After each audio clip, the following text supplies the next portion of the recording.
Before I get started with the movies I've chosen here for my favorite of each genre, I'd like to give a shout out and thank you to Dan of Rosetta Reviews here on YouTube for tagging me to partake in such an event that's been going on lately.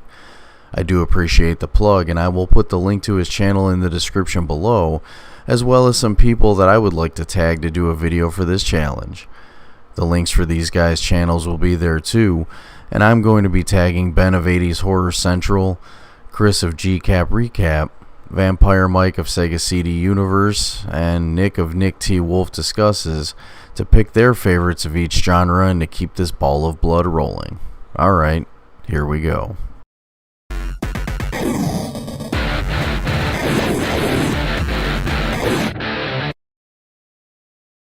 Horror was an easy one for me because it's my main genre that I watch and collect on a regular basis, and I'm going with the original Texas Chainsaw Massacre from 1974. It's always been my number one, will always be my number one, and I don't think anything has come along since that has a tone or feel that really has trounced it. It's just so gritty, raw, and in your face that you can't help but feel your stomach churn as the film progresses, because by the end you feel like you're Sally and she's watching you escape the house. Crazy classic horror flick from Tobe Hooper. Animation was a difficult category for me to choose something for because I've watched so many great animated films since I was a kid, and many of them are classic Disney ones that I still consider to be the best of the best, but I ended up choosing Street Fighter II the animated movie because of the fond memories I have of the incessant watching of my dad's VHS copy that my brothers and my friends and I put it through solidified us as fans of the video game even more. Also, the soundtrack is kick-ass, with bands like Korn, Silverchair, and Alice in Chains that turned me on to heavier music at an earlier age as well. I'm not really into anime all that much, but Street Fighter II the animated movie still holds up. My pick for action is one that I don't think I could have made this video without. Terminator 2 has always been my number one go-to action film ever since I first watched it with my dad back when I was still in first grade, and I personally think it's a cinematic masterpiece of guns being shot, things blowing up, and early CGI that still looks way beyond better than anything that comes out these days. It's one of the most memorable, beloved, and quoted action films of all time, and nothing James Cameron does or has done since Terminator 2 will ever knock it down. This sits in Zombies is how a true sequel is made.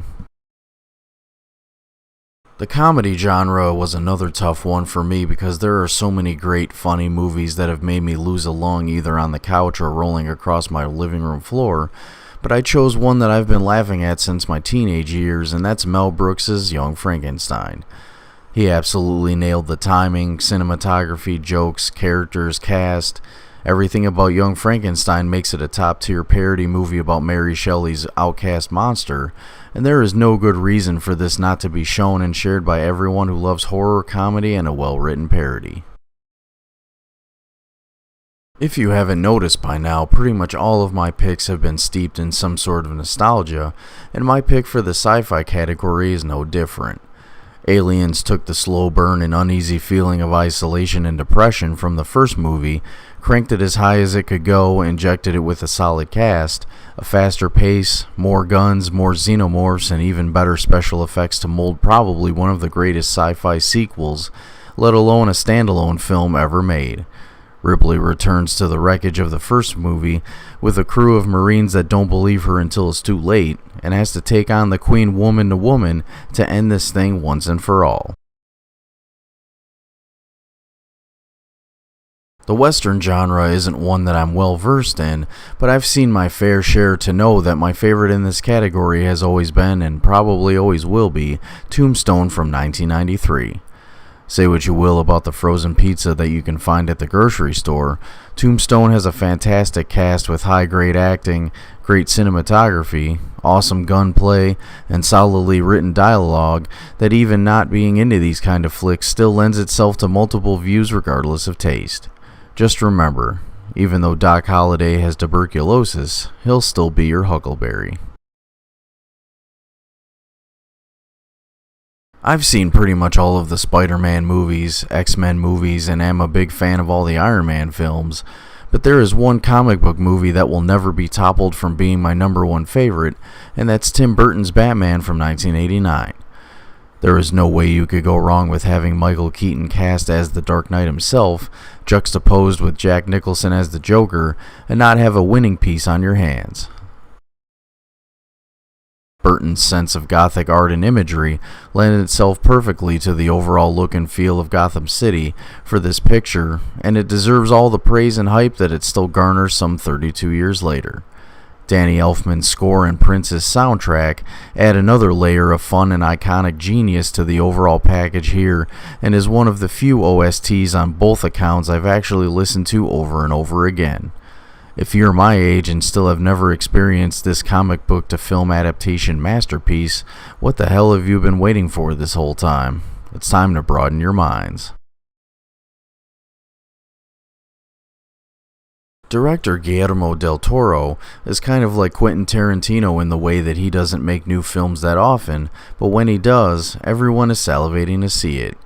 He has directed some amazing work over the years, and The Shape of Water is no different. I chose this one for the romance category simply because at the heart of this movie is the foundation that love is unconditional, and no matter who or what you are, it's still a necessity that we need on a mental and psychological level to survive.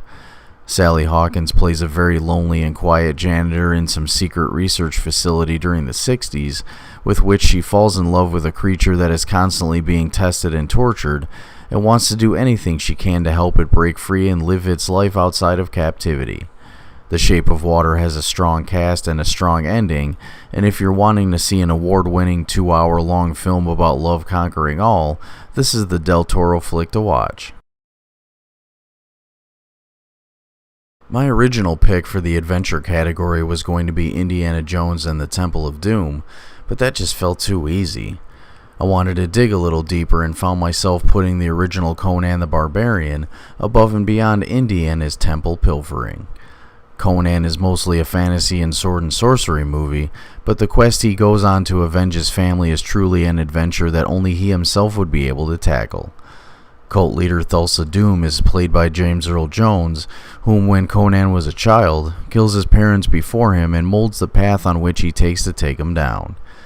I still think this is one of Arnold's best by a long shot, and as an adventure flick, you can't help but be absorbed into the journey too. My choice for the final genre on this list for drama is Ghost from 1990. I've only seen this movie maybe twice in my entire life, but the heaviness of the emotional prose here is astounding. This well-crafted romantic drama starring Demi Moore and Patrick Swayze has become a classic in certain circles who like heavy-handed tearjerkers, and even though this is not a film that I would even remotely consider watching regularly, Ghost just has such a great story and a great presentation that the dramatic skeleton of everything that happens to Moore and Swayze throughout is one you must see at least once, even if these kinds of tissue turners aren't your cup of tea.